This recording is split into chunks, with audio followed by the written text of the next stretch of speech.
Hi, this is Sarit Switzer, and welcome to the It Is Taught podcast, a podcast devoted to the teachings of Rabbi Shneur Zalman of Liadi as recorded in his most famous work, the Tanya. My hope for this show is to make these teachings accessible and relatable to the average person, regardless of prior Jewish education or affiliation. The episodes follow the prescribed daily study portions and are meant to serve as practical lessons in how to live your life as your true self and develop an authentic and powerful relationship with your Creator. I have personally experienced the effects the study of this work has had on me, and I'm excited to share what I can of this knowledge with you. So please join me on this journey of learning, self-growth, and connection with your source. Hi, and welcome to the It Is Taught podcast. This is episode 306 for the 28th of Elul in a leap year. Yesterday, we opened the show discussing the question of who are you? Are you your profession? Are you your inner thoughts? Are you the speeches that you have, the relationships that you have? Who are you?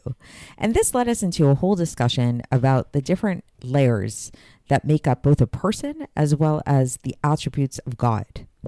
We talked about how there are superficial layers, external layers that are manifest to the world. And then we talked about how there are more inner, more essential layers to a person. And from the discussion yesterday, it might sound like superficiality, externality gets a really bad rap. We've talked about how the external layers of creation, which is we can liken to the level of action within a person. So it's like when you think about the way a person is manifest in the world, they have their intellect, they have their emotions, they have their thoughts, their speech, their action. And in terms of the vitality of the soul, we discussed how the soul radiates to greater or lesser degrees in all of these different aspects of a person's soul, and that the least amount of radiance that the soul has is actually in that faculty of action. That when a person is just doing things in a very superficial way, drinking a cup of water, walking down the street, whatever it is, it's like, yes, the soul is there and it's very much vitalizing the body, but its radiance is very much diminished. It's highly diminished compared to any of those higher levels. And we likened this lower level of action to God's external aspect of Chochma. So we said that the external aspect of Hashem's Chochma is likened to the level of action within Atzilus, within this higher realm of where Chochma is the true Chochma is truly manifest. So for a deeper discussion of all of this, obviously go back and listen to yesterday's episode and review it all. It's a lot of different concepts there. But the bottom line takeaway, what it might sound like, is that it might sound like that superficiality gets a really bad rap. That ultimately the deeper expression of who we are is really on the inside and not on the outside. Today, we're going to kind of turn this around on its head, and we're going to kind of praise superficiality a little bit, at least when it comes to God's attribute of Chochma and the superficial aspect of Chochma. And we'll talk about how it is when we talked about how Moshe Rabeinu only experienced the superficial aspect of Chochma, like that he was unable to see the inner aspect of Chochma. He could only see the external layer of Hashem's Chochma. This actually wasn't by accident. It wasn't a lacking. It wasn't a mistake. This was actually very intentional, because the superficial aspect of God's Chochma is the layer at which Torah and mitzvahs reside.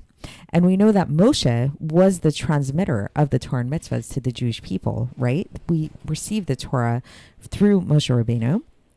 And the way that we were able to receive this Torah through Moshe Rabeinu is by virtue of the fact that he was connected. His vision was on this level of the external aspect of Hashem's Chochma. So there was a connection in that way.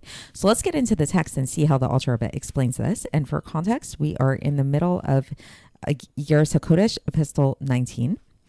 And so here we go. So last time, just like the Alter Rebbe kind of flows from last time we were talking about how each level, like the lower level, is like nothing compared to the level above it. So like the level of action, the vitality that's present in the level of action, whether we're talking about in terms of soul vitality in the body, or we're talking about God's attributes, the vital flow that's found in the attributes, on the level of action, it is like nothing compared to the level of speech. And the vitality that's found on the level of speech is like nothing compared to the levels of thought and emotion and of intellect.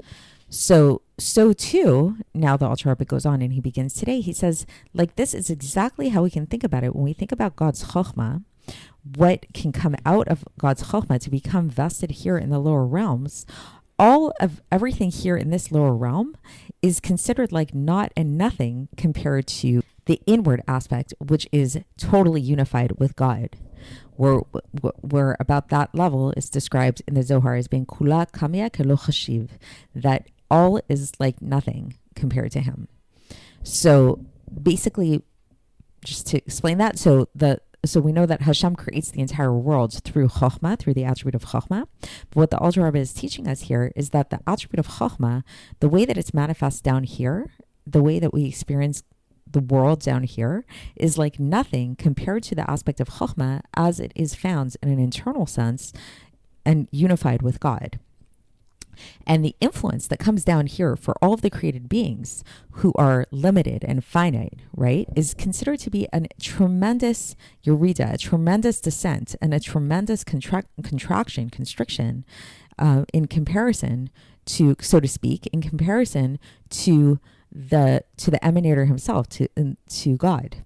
So, right, so just like by way of analogy, says the Alter Rebbe, if we think about the great descent that needs to happen in the intellect of a person who needs to constrict their thoughts in a certain action, a very physical kind of action. So it's like, let's say if we need, like, we don't think about it so much because it's kind of like an automatic process that we need to do, but the amount of intellectual energy that needs to happen in order for us to merely just like take a walk down the street or something like that, our brain needs to go through a bunch of different constrictions, a bunch of different contractions in order to manifest in that particular action that we're going to do.